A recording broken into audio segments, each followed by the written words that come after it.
Yo guys, Galawan Gaming here. So, ang dami na namang update ng Ragnarok Origin. Naglabas na rin sila ng bagong map, yung Aldebaran. So, abangan nyo yung video natin dyan. Gagawa tayo ng Lord Knight grind sa Aldebaran. So, dito, pag-uusapan talaga natin dito is yung card album deck. So, dito, ayan, kung mapapansin nyo, yung card album na yan, para lang kayong kumukuha dito, parang nagko-collect lang kayo ng kagaya nito. Pero iba na dito. So, kailangan nyo dito ng extra card. So, pag nilagay nyo dito yung mga cards na kailangan dito is, ayan yung mga effect. So, pwede nyo rin siyang i-3-star para, ayan yung pag inactivate nyo, ito yung makukuha nyo. Pag collection, ito. Pero, pag nag-activate kayo, hanggang 3 lang. So, hindi yan kagaya ng, kunwari, ito, green, 3 dito, 3 sa blue. So, hindi yan ganun. So, yan 3 na yan is pangkalahatan na yan. So, kahit anong kunin nyo dyan, bilang na yan agad. So, kunyari, ito, isa dito, tapos isa dito. So, may 3 ka na. So, ganun siya gumagana. So, hindi yan, per cards o kaya per deck dito. Ayan, per green, per blue, per purple, hindi yan ganun. Tapos, ayun nga, kailangan nyo siya dito ng extra cards. So, ito, niligay ko yung mga cards ko dito. Ngayon, hindi ko na sila magamit. Kailangan nyo talaga ng extra cards. Ayun, no. Wala na siya dito sa So, para lang kayo nagko-collection talaga. Pero dito naman is ma-activate nyo. Ayan. So, dito, ang kukunin ko talaga dito, pang physical, puro pang physical. Ano ba yung pwede natin mga kunin dito, mga pang physical or yung mga Lord Knight. Tapos, ayan, ito yung mga kinuha ko. Ayan. Ito yung mga plano ko kunin. Ito. Tapos, etong minor brutality. Yung empowerment. So, ayan, yung empowerment, meron yung patak kada stack niyan. So, ganyan siya. So, ayan yung kukunin ko. Ito. Tapos, ito. So, ito kasi nilagay ko lang yan dyan. Kasi wala naman ako ibang ma-activate dyan eh. So, yan. Pinakita ko lang na meron akong, meron ako naka-activate dito. So, ayan. Pwede ko naman din siyang i-remove. So, ayan yung, activation niya. So, ang taas din nito sa, sa DP. So, 1K, 1K siya. Pag ni-remove ko yan. Ayan, Tapos, dineploy ko. 1K din siya. So, paano kaya pag 3-star pa yan, di ba? Pero yun nga, medyo masakit. Kasi hindi naman natin magagamit. Kailangan talaga natin ng extra card dito. So, pagdating dito sa purple, ang kukunin ko dito is itong major brutality. Ayan. Pero yun nga, purple card to. So, wala pa akong purple card na pwede dito sa major brutality. Kaya, ayan. 0 pa ako dito. Tapos, ito, pwede rin tong major ferocity. Ayan.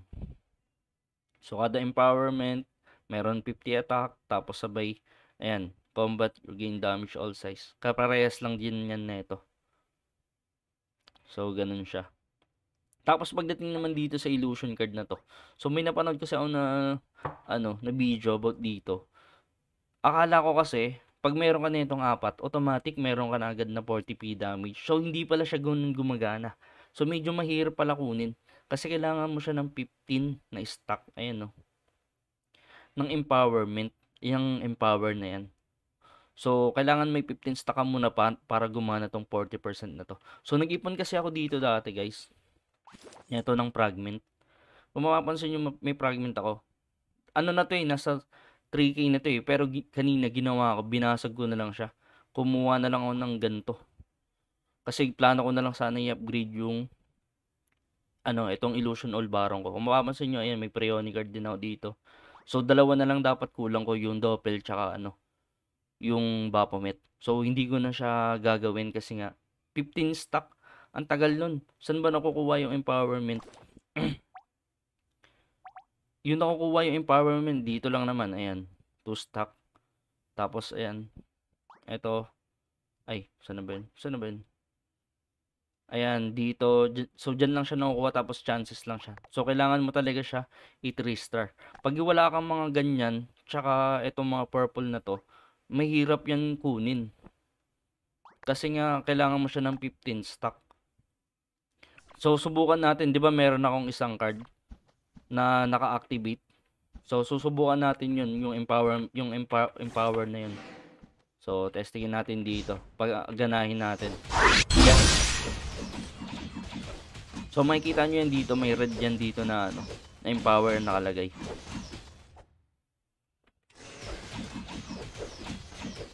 So, ayan, makikita nyo. So, 15 times na ganyan. So, sa akin, dalawa lang yung lumalabas. Kasi nga, wala naman tayong iba na card. So, dalawa pa lang yun. So, kailangan nyo talaga, kung gusto nyo talaga habulin to, kailangan nyo ng mga, ayan, kailangan nyo ng mga gantong card na 3 star. Para mataas yung chances. Tapos, yung purple card, ayan. So, na-scam ako noon nung video na yun. Akala ko automatic na, pero hindi pa pala.